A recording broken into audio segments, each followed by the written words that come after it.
So Apple announced the M2 MacBook Air that starts at $1,200, but there are some other MacBooks that you can get for around the same price in the refurbished section. So depending on your needs, the M2 Air might not be the best option for you. So here are the other MacBooks in the running for $1,200. The $1,200 spec M2 MacBook Air comes with 8GB of RAM and 256GB of SSD storage. The M1 MacBook Air refurbished comes in at $1,189 and comes with 16GB of RAM and a 512GB SSD. There's another spec of the M1 MacBook Air with the same price, but that comes with less RAM with 8GB, but it comes with more storage with 1TB SSD. And for a little more money, for $1,229, you can get the M1 MacBook Pro with 8GB of RAM and 512GB of SSD storage. So here's some things to consider when picking which one to get. First up, we have portability, and the size difference between the M2 Air and the M1 Air and the M1 Pro. The M2 Air is the lightest, coming in at 2.7 pounds. The M1 Air is 2.8 pounds, and the M1 Pro is 3 pounds. The M2 Air is 0.44 inches throughout the whole machine. The M1 Air at its thinnest point is thinner at 0.16 inches, and its thickest point is 0.63 inches. The M1 Pro is 0.61 inches throughout. Portability is your top priority and you want the thinnest and lightest machine,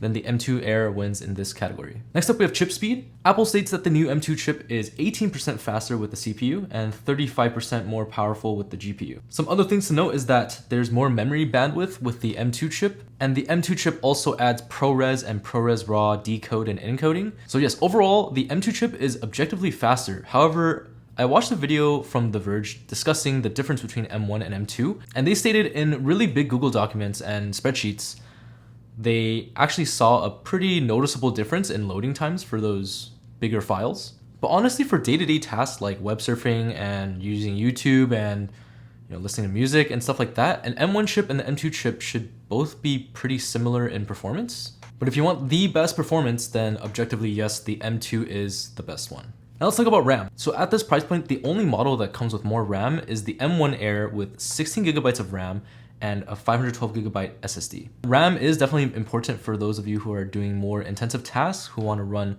multiple apps at once. I actually used an M1 Air with 8GB of RAM back in the day, but I actually returned it because 8GB was kind of slowing down my processes. But again, if you're only using this for like basic tasks, 8GB will be enough. Next up, we have storage, and this should be pretty self-explanatory. If you need more storage, then go with the model that has more storage. But I personally would pick a model with more RAM than storage.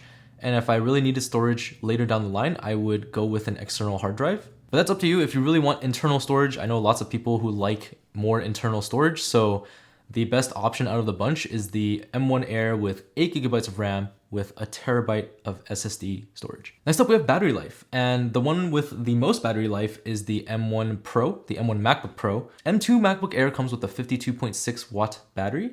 The M1 Air comes in at 49.9, and the M1 MacBook Pro wins with a 58.2 watt hour battery. Next up, we have the screen. And the pixel density on all of these machines are the same. The M2 Air and the M1 Pro have 500 nits of max brightness, whereas the M1 Air has 400 nits of brightness.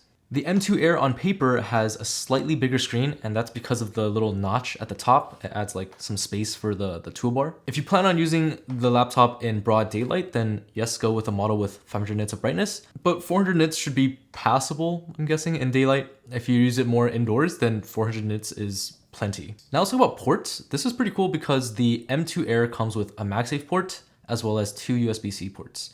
So while you're charging the laptop, you can use 2 of the ports for things like a monitor or a hub for like your keyboard, mouse, whereas the M1 Air and the M1 Pro don't have MagSafe. So if you're charging the laptop, you only have 1 extra port to use for something else. Oh, and if you really like the touch bar, the M1 Pro is the only one with the touch bar. None of the Airs have it.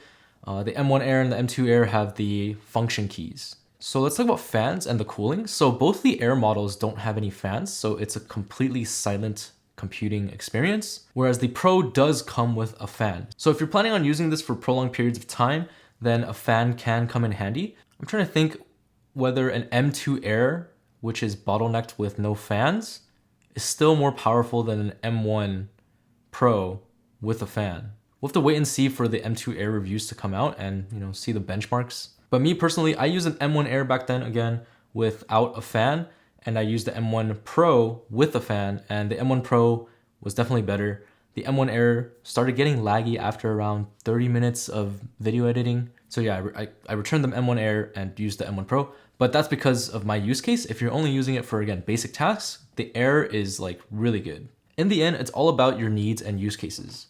Apple updates the refurbished site pretty often, so you can go ahead and check that out every couple days or something, just to see what they have in stock and to find the perfect one for you. Prioritizing your needs is the most important thing to consider when picking one of these laptops. So if you want the best performance, M2 wins. If you want a fan, the M1 Pro is the only one that has a fan. If you want MagSafe, only the M2 has MagSafe. But yeah, good luck picking your model. I hope you found this video helpful. Comment down below if there's anything else you take into consideration when picking a MacBook. I hope you guys have a good discussion down there and try to, help each other out, find the right one. But thanks for watching. I'll see y'all in the next one.